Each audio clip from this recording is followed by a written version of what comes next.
ನಿಮ್ಮ ಹೆಸರಣ್ಣ? ದೇವರಾಜ್ ಅಂತ. ಎಲ್ಲಿರಣ್ಣ? ನಾವು ಚನ್ನಪಟ್ಟಣ ಚಕ್ಲೂರು. ಹೇಳಿ. ಹಿಂದೆ ಇದು ಜಾತ್ರೆ ಹೆಂಗೆ ನಡೀತಿತ್ತು ಅಂದರೆ 4 ದಿನ 5 ದಿನ ನಡೀತಿತ್ತು. ತೇರಾಗೋ ಗಂಟೆ ದನ ಇರ್ತಿದ್ದೋ ಇಲ್ಲಿ. ತೇರಾಗೋ ಗಂಟೆ ಇರ್ತಿದ್ದಾಗ ಅವತ್ತಿನ ವ್ಯಾಪಾರ ಕಮ್ಮಿ ಅಲ್ವೇ ಅವತ್ತು. ಆ ನಡವಳಿಕೆಯಲ್ಲಿತ್ತು. ಇದೇನಾಯಿತು, ದಿನಕ್ರಮೇಣ ಬರ್ತಾ ಬರ್ತಾ ಬರ್ತಾ ಬರ್ತಾ ನುಸಿತಾ ಬಂದ್ಬಿಡ್ತು.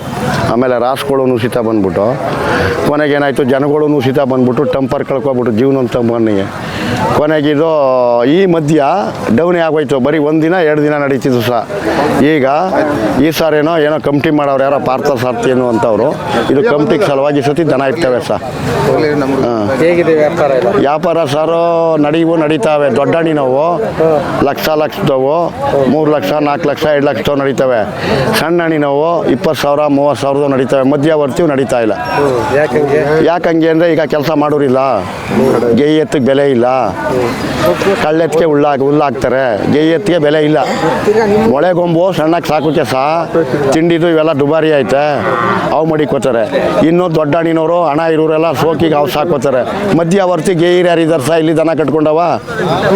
ಈಗ ಎಲ್ಲ ಟ್ರಾಕ್ಟ್ರು ಬಂದವೆ, ಕೂಲಿ ಗೇಯುವಂಥ ಜನ ಇಲ್ಲ, ಹೊಲ ಉಳುರೇ ಇಲ್ಲ. ಈಗ ಯಾತಕ್ಕೆ ಬೇಕೋ, ಕಡ್ಡಿ ತೋಟ ಉಚ್ಕೋಕುವೆ, ಈ ಜೋಳದ ಕೂಪರ್ ಹೊಡ್ಕೋಕೆ. ಅದು ಎಲ್ಲಿ ನೀರಿರುವಂಥ ಭಾಗದಲ್ಲಿ, ನೀರಿಲ್ಲದೆ ಇರೋ ಭಾಗದಲ್ಲಿ ಒಣಭೂಮಿಲಿ. ಈಗ ರಾಮನಗರದಲ್ಲಿ ಯಾಕೆ ಬೇಕು ಸಹ ದನ ಇಲ್ಲಿ? ಎಲ್ಲಿ ಈ ಜಿಲ್ಲೆಯಲ್ಲಿ ದನನೇ ಬೇಕಾಗಿಲ್ಲ. ಏನು ತರ್ಸ ನೀರಾವರಿ ಇಲ್ಲ ಇಲ್ಲಿ. ರೈಟ್ ಎಲ್ಲ ಹೆಂಗಿವೆ? ರೈಟು ಸಹ ನಡೀತಾವೆ. ಹೇಳಿಲ್ವೇ, ಮೊಳಗೊಂಬು ಇಲ್ಲ ದೊಡ್ಡ ಹಣ್ಣಿನ 3 ಲಕ್ಷ 2 ಲಕ್ಷ ಚೆನ್ನಾಗಿ ನಡೀತಾವೆ. ಸಣ್ಣ ಪುಟ್ಟ ಅಂದರೆ ಮೊಳೆ. ಈ ಮಧ್ಯವರ್ತಿ 70 80 1 ಲಕ್ಷ ಗೇಯಿ ದನ ನಡೀತಾ ಇಲ್ಲ. ಗೇಯುವಂಥ ದನಿಗೆ ಬೆಲೆ ಇಲ್ಲ. ಸಣ್ಣ ಮೊಳೆಗಳು ಅವ ದೊಡ್ಡದು ಮಾಡ್ಕೋತಾರೆ. ಇನ್ನು ಅತಿ ಹಣ ಉಳ್ಳಾದವರು ದೊಡ್ಡ ಹಣ್ಣಿನೂ ತಗೋತಾರೆ.